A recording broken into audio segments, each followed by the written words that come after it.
जय श्री राम। माई विंध्यवासिनी की जय हो। हर हर महादेव। आज का विषय है घर के देवता में भूत लग जाना या प्रेत लग जाना, साथ में चलना। तो घर के देवी देवता या कुल देवी देवता, घर का प्रेत कैसे लग जाता है या बाहरी प्रेत कैसे लग जाते हैं।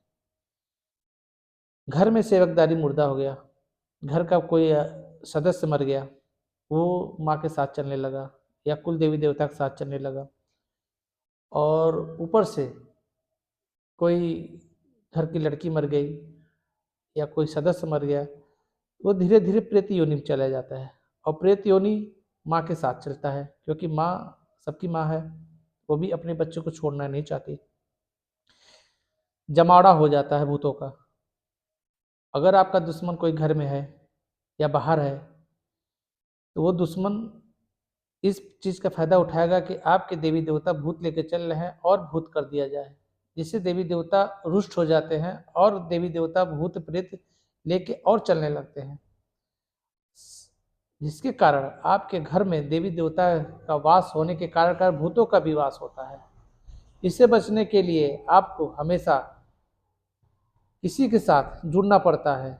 जैसे मरीज डॉक्टर के साथ जुड़ता है, वैसे आपका घर बचाने के लिए एक किसी काबिल मौलवी, मौलाना, ओझा, गुनी, तांत्रिक से जुड़ना पड़ता है।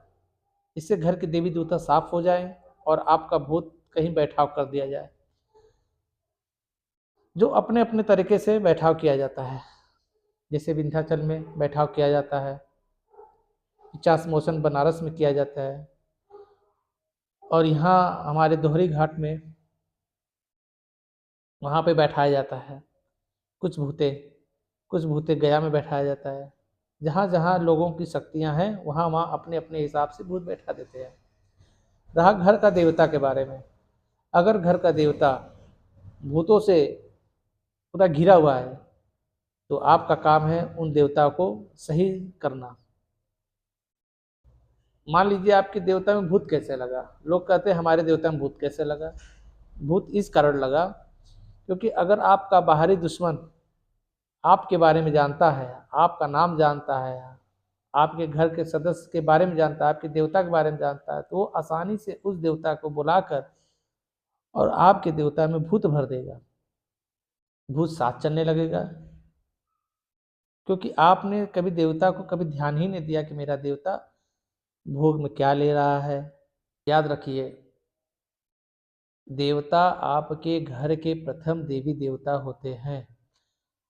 देवता को बराबर ध्यान दिया जाता है, क्योंकि एक छोटा सा बच्चा जैसा आप ध्यान देंगे, बच्चा उसी तरह आगे बढ़ के आपके हर कार्य को पूरा करेगा। जैसे जैसे बड़ा होगा वैसे वैसे आपकी सारी ज़रूरतों को पूरा करेगा।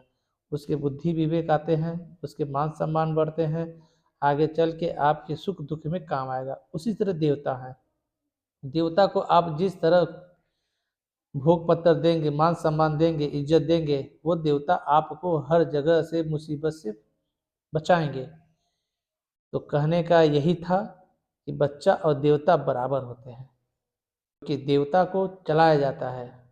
एक तांत्रिक और एक ओझा और एक गुनिया हमेशा देवता को चलाते हैं, उनको बताते हैं कि देवता आप ये काम करिए। उसी तरह घर के देवी देवता को आपको निर्देश देना पड़ेगा कि महारानी, आप घर के राजा है, रानी है, आप हमारे घर की रक्षा कीजिए और भूत प्रेत जितना है सारी चीज़ों हटाइए।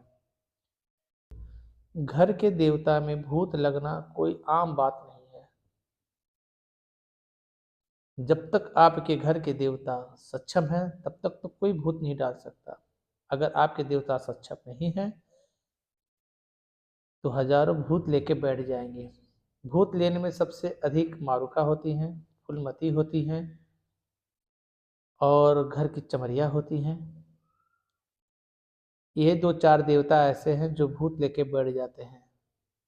और घर के कुल देवता में अगर घर का कुल देवी देवता कमजोर हैं, पहले से भूत लगा हुआ है, तो उसे ओझा, गुनी, मौलवी, मौलाना अपने स्वार्थ के लिए कुछ पैसे लेकर दूसरे का काम करके आपके दर्द आदि का भूत आपके घर में डाल देते हैं।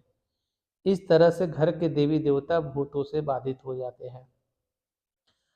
अपने घर के देवी देवता को मजबूत करने के लिए सर्वप्रथम आपको हमेशा ध्यान देना पड़ेगा और हर चीज को देवता को भोग देना पड़ेगा। वो भोग स्वात्विक भी हो सकता है, तामसिक भी हो सकता है। साल में त्रिशाला पूजा होता है, छमाही पूजा होता है, चैत की पूजा होता है। उसी समय आपके अपने देवी देवता को किसी ओझा गुनी मौलवी मौलाना से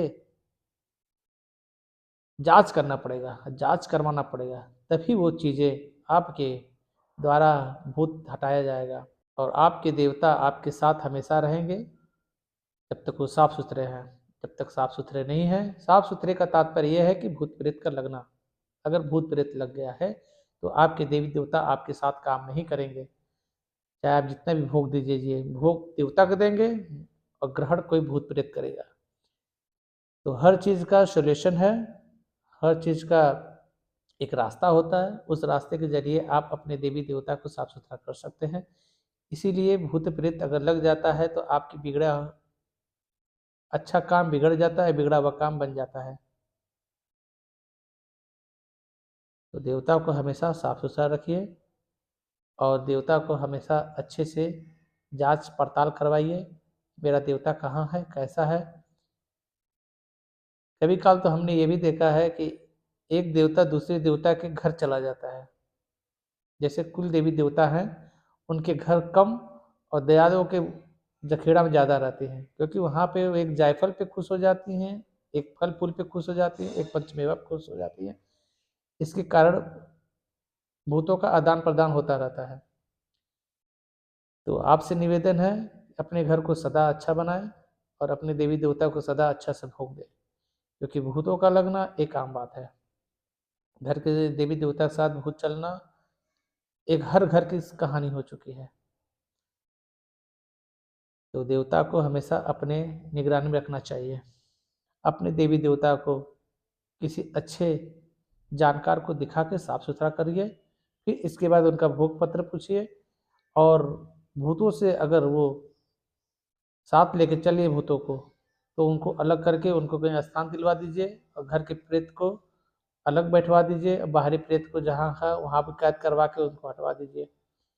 जब तक ये चीज़ें आप नहीं करेंगे तब तक आपके देवी देवता भोग प्रसाद नहीं ले पाएंगे, और एक प्रसाद लेंगे तो दूसरा भूत लेके चले आएंगे। और आपसे निवेदन है, अपने घर को हमेशा अच्छा बनाने के लिए देवी देवता को हमेशा निगरानी करनी चाहिए। जय श्री राम। मैं विंध्यवासिनी। हर हर महादेव।